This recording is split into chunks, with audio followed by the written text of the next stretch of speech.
नमस्कार दोस्तों, आज हम आपको गीता जयंती के विशेष अवसर पर मोक्षदा एकादशी की कथा का श्रवण कराते हैं। एक समय की बात है जब भगवान श्री कृष्ण से युधिष्ठिर महाराज ने पूछा, हे मधुसूदन, मार्गशीर्ष मास के शुक्ल पक्ष में कौन सी एकादशी आती है और इसका क्या महत्व है। यह सुन भगवान श्री कृष्ण बोले, हे राजन, मार्गशीर्ष मास के शुक्ल पक्ष में आने वाली परम कल्याणकारी एकादशी को मोक्षदा एकादशी कहते हैं। इस दिन भगवान दामोदर के विग्रह की तुलसी पत्र से पूजा की जानी चाहिए।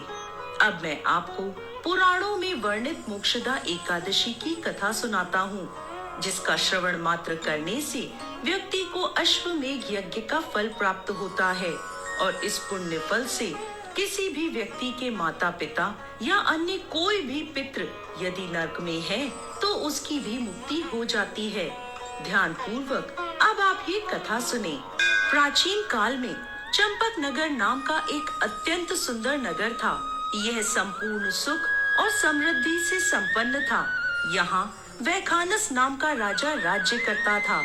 उसके राज्य में चारों वेदों के ज्ञाता ब्राह्मण रहते थे। यह राजा अपनी प्रजा का पुत्रवत पालन करता था। एक बार रात्रि में राजा ने एक स्वप्न देखा कि उसके पिता नरक में हैं। उसे बड़ा आश्चर्य हुआ। प्रातः काल वो विद्वान ब्राह्मणों के पास गया और अपना स्वप्न सुनाने लगा और बोला, हे ब्राह्मण, मैंने अपने पिता को नरक में कष्ट उठाते देखा है। उन्होंने मुझसे कहा कि हे पुत्र, मैं नरक में पड़ा हूँ, यहाँ से तुम मुझे मुक्त कराओ। जब से मैंने यह वचन सुने हैं तब से मैं बहुत बेचैन हूँ। चित्त में बड़ी अशांति हो रही है। मुझे इस राज्य, धन, पुत्र, स्त्री, हाथी, घोड़े आदि में कुछ भी सुख प्राप्त नहीं हो रहा। मैं क्या करूँ? हे ब्राह्मण देवताओं, इस दुख के कारण मेरा सारा शरीर जल रहा है। अब आप कृपा करके कोई तप, दान, व्रत आदि ऐसा उपाय बताइए जिससे मेरे पिता को मुक्ति मिल जाए। ऐसे पुत्र का जीवन व्यर्थ है जो अपने माता पिता का उद्धार ना करा सके। एक उत्तम पुत्र जो अपने माता पिता तथा पूर्वजों का उद्धार कराता है वो 1000 मूर्ख पुत्रों से अच्छा है। जैसे एक चंद्रमा सारे जगत में प्रकाश कर देता है परंतु हजारों तारे नहीं कर सकते। राजा की यह बात सुनकर ब्राह्मण बोले, हे राजन, यहाँ पास ही भूत, भविष्य और वर्तमान के ज्ञाता पर्वत ऋषि का आश्रम है। आपकी समस्या का हल वो जरूर करेंगे। यह सुनकर राजा मुनि के आश्रम पर गया। उस आश्रम में अनेक शांत चित्त योगी और मुनि तपस्या कर रहे थे। उसी जगह पर्वत मुनि बैठे थे। राजा ने मुनि को प्रणाम किया। मुनि ने राजा से कुशल क्षेम के समाचार लिए। आगे राजा ने कहा, महाराज, आपकी कृपा से मेरे राज्य में सब कुशल मंगल है, लेकिन अकस्मात मेरा चित्त अत्यंत अशांत होने लगा है। ऐसा सुनकर पर्वत मुनि ने आंखें बंद की और भूत विचरने लगे। फिर वह बोले, हे राजन, मैंने योग के बल से तुम्हारे पिता के कुकर्मों को जान लिया है। उन्होंने अपने पूर्व जन्म में काम आतुर होकर अपनी पत्नी को ऋतुदान नहीं दिया। उसी पाप कर्म के कारण तुम्हारे पिता नरक में पड़े हैं। तब राजा ने कहा, ऋषिवर, इसका कोई उपाय बताइए।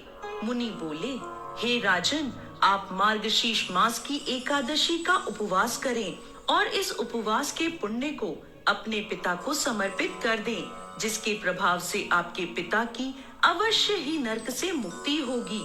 मुनि के यह वचन सुनकर राजा महल में आया और मुनि के कहे अनुसार कुटुंब सहित मोक्षदा एकादशी का व्रत किया।